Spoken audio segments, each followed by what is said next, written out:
in this video, as part of the video series on why and how we use yoga props, I'm going to be talking about the yoga blocks.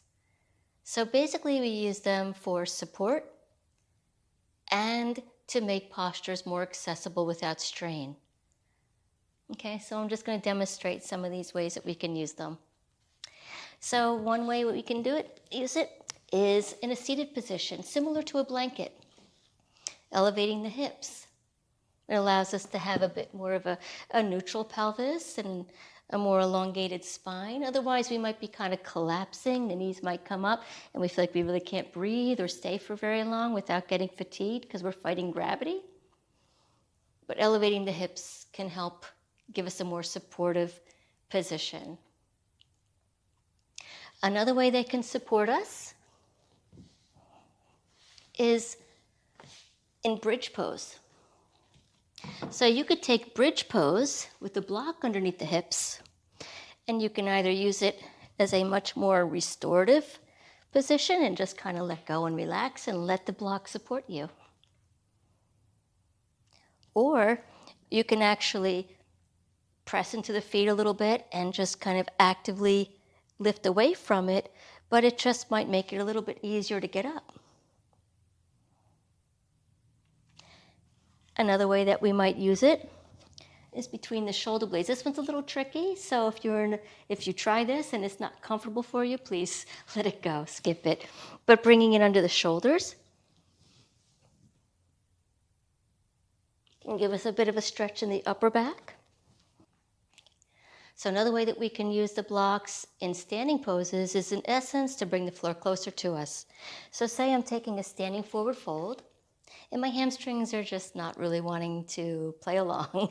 So they kind of maybe make the low back round and the pelvis kind of tuck under. So if that's the case, you can bend your knees a little bit, lift your butt up, lift your sit bones up, and maybe placing a block or a couple blocks underneath the hands.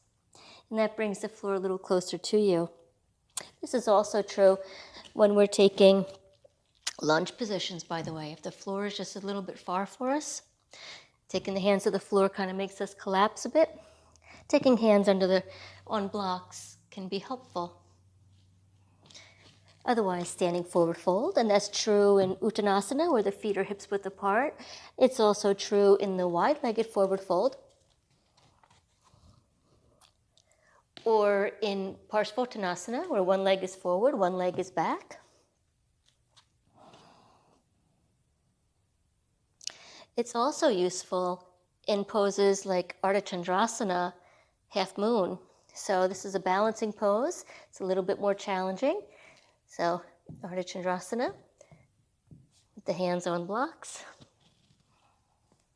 can be helpful.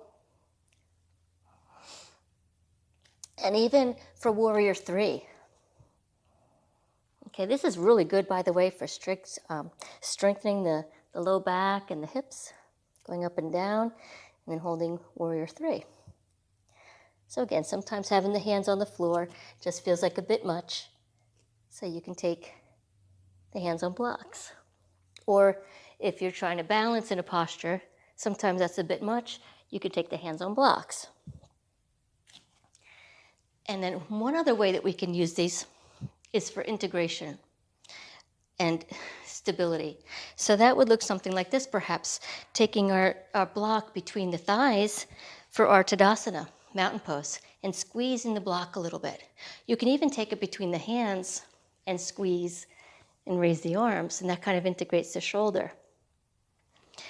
Okay, so that was basically how we use yoga blocks. If you have any questions or comments, please feel free to leave them below. In the next video, I'm going to be discussing how we use a yoga strap.